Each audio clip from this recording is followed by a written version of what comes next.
In today's video, we are going to learn about how you have to deal with clients ghosting you in the middle of a project. So assume this thing. You have a client, okay, you have a client named Sam.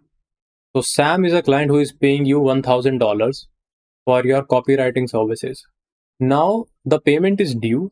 It has been 1 week. You are still having the work. You are still doing the work. You text Sam about the payment. Sam doesn't revert. Sam is not actively responding. Sam is not active anywhere. So what will you think? You will think that Sam has left you. Your payment of $1,000 is now gone. But after 1 week, on the eighth day, Sam comes and asks, "What about the work? Is it done?" And I'm clearing the payment. But you didn't do any work because you thought Sam left.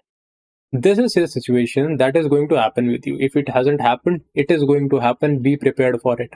Because these types of things, they are very common in freelancing. And once you start catering to the international markets, these things become even more common. Because people, their priorities shift very quick. They do not have priorities. They have a priority, one at a time. And this is what you have to be prepared for. Not every client who is not responding to you means that he has ghosted you or he is just leaving you out of the blue. The clients who are good, you know about them initially on the call itself. You know, your gut says a lot of stuff that your mind can't even think about or can't even process about. Your gut plays a very important role when you, and by the gut I don't mean the gut health, it means the gut feeling that you get towards the other person. Like when you are listening to me, initially the first time you stumbled upon it, or right now if you are watching me for the first time, you have a gut about every individual, every person you reach out to, every person you listen to, every person you interact with. You have a gut feeling that whether this person is someone I would like to vibe with, is it someone who can help me out, or is it someone who is just here to waste my time. And this is the same thing with clients. So there are two things that are going to possibly happen. Number one is that your client has really left you and they are not seeing you because they do not want to make the payment. And they got all the work, they promised you $1,000, but now you are back at zero. Second case is the one we just discussed, that the client comes back, he clears the dues, but the reason that he was unavailable, you don't know it, you never know it. But he didn't left you, he just ghosted you. In the first case, there are a few things that you can do to protect yourself from that kind of uncertainty. Number one is switch to weekly payments if possible, or switch to per project payment. So if you are a copywriter, say you write 5 copies, invoice them for the 5 copies and then continue for the remaining 5. If you are a video editor, charge on a per video basis. If you are getting a batch of 5 videos, do 2 videos, ask for the invoice and then do the 3. Now, these are the things you have to do only one time with every client. Initially, when you do not know about any client, once the client has paid the invoice for the first 2 or 3 briefs, whatever you sent him, then you are good to go. Then you can trust the client. See, the person who will not pay you, who don't want to pay you, he will not pay you even for the first 2 samples you wrote, right?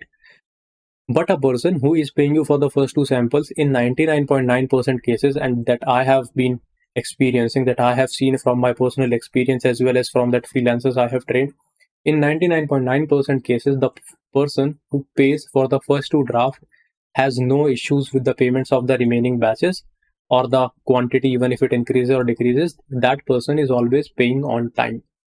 So this is one thing. Switch to weekly payments. If you can't switch to weekly payments, then try switching to bi-weekly payments. If not bi-weekly, then a per project would be better, or maybe on an hourly basis, or anything else that makes you feel comfortable. So if you write 1 copy, you demand the payment, you want to get the payment, just tell the client that you need the payment. There is no hard and fast rule here. Everyone plays by their own rule. I have my own set of rules, you will have your own set of rules. My rules will be different from yours, yours will be different from mine. You can't replicate me, I can't replicate yours. And that's how we are standing apart. Even if we are in the same industry, we are very two different individuals who have the same offering, but the results and the way we operate is completely different. And that's the kind of person you want to be, that's the kind of freelancer you want to be. So next time when a client ghosts you, first of all, if that ghosting happens and you do not hear back and your money is gone, do not feel bad about it. Money can always be earned again. Your experiences are the most valuable thing in your freelancing journey. From bad experiences you learn, from good experiences you build the confidence, and your confidence is built up from the confidence and experiences you get during your bad phases. All right. And if a client ghosts you and they come back to you after 8-9 days, tell them very strictly to be available or to at least notify you prior before ghosting, because it creates a lot of miscommunication and it might develop a rift between you two. So be very clear with the client. The client is not your enemy. It's not an employer-employee relationship.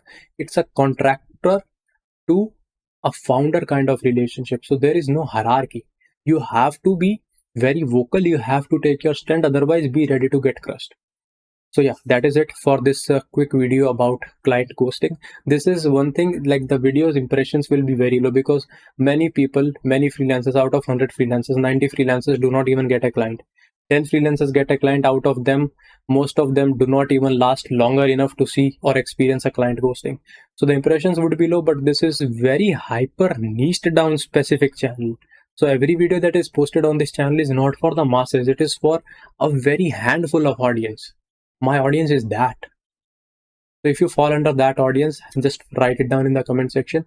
And that's it for this one. I'll see you in another video real soon.